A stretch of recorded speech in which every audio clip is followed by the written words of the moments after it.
Greetings from MWN.com. Dr.M.Wilson, formerly Vice Principal and Head of Department of Commerce, Scott Christian College, Nagercoil is delighted in presenting this session. Thank you. Please subscribe the channel MWN.com.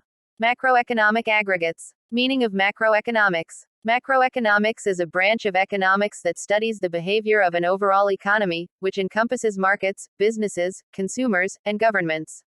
It examines economy-wide phenomena like inflation, price levels, rate of economic growth, national income, gross domestic product (GDP), and changes in unemployment. The two main areas of macroeconomic research are long-term economic growth and shorter-term business cycles. Macroeconomic aggregates. Macroeconomic aggregates are the total values of macroeconomic variables that help understand the overall health of an economy. The important variables in macroeconomics are explained as follows. 1. Aggregate demand. It is the total demand for goods and services at a given price level. Aggregate demand is a measurement of the total amount of demand for all finished goods and services produced in an economy.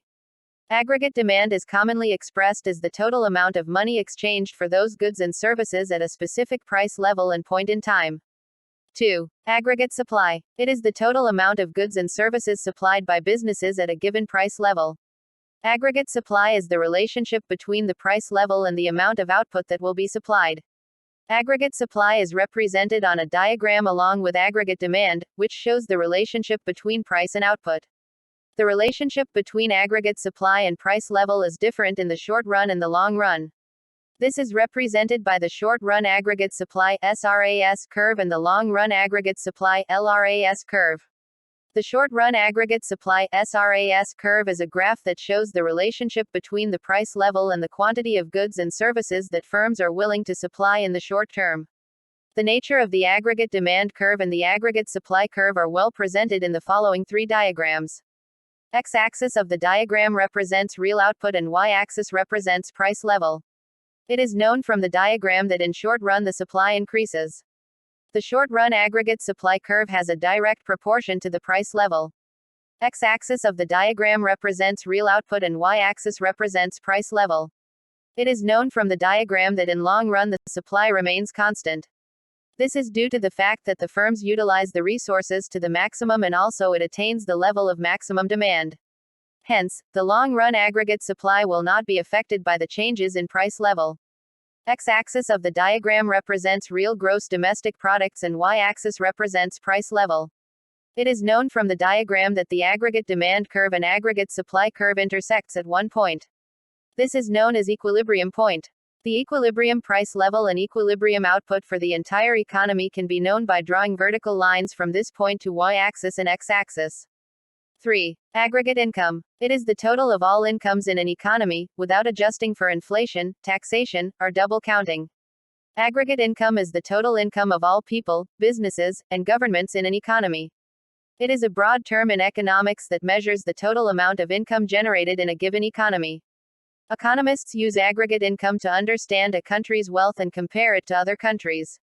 Aggregate income is calculated by adding together several types of income, including employee income, business owner income, rental income, corporate income, interest income, and government income. Government subsidies are subtracted from government income. Aggregate income doesn't adjust for inflation, taxation, or double counting.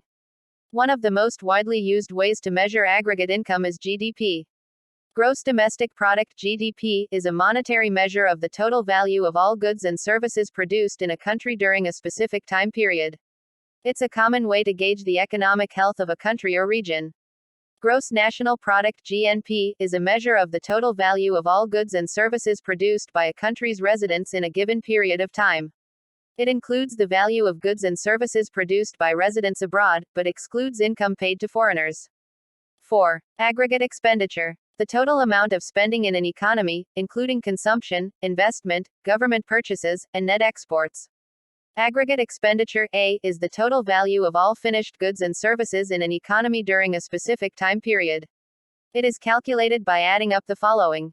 1. Household consumption. C. 2. Investments. I. 3. Government spending. G. 4. Net exports. NX. The equation for aggregate expenditure is A equals C plus I plus G plus NX. Net exports are calculated by subtracting total imports from total exports. Net exports is the only component that can be negative. The detail of aggregate expenditure and its relation with aggregate output is well represented in the following diagram. X-axis of the diagram represents gross domestic products and Y-axis represents aggregate expenditure. The output curve and aggregate expenditure curve intersects at one point, mentioned as E. It is known that below this point output is less than the aggregate expenditure and above this point output is greater than the aggregate expenditure. 5. Aggregate investment. Aggregate investment refers to the total amount of resources allocated to investment by a group or economy. It means investment in all the industries in a country. It includes investment in micro, small, medium and large industries. 6. Monetary aggregates. It means the measurements of how much money exists in an economy, including currency, deposits, and credit totals.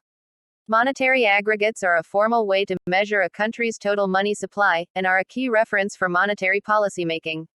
Central banks use monetary aggregates to assess a country's financial stability and economic health.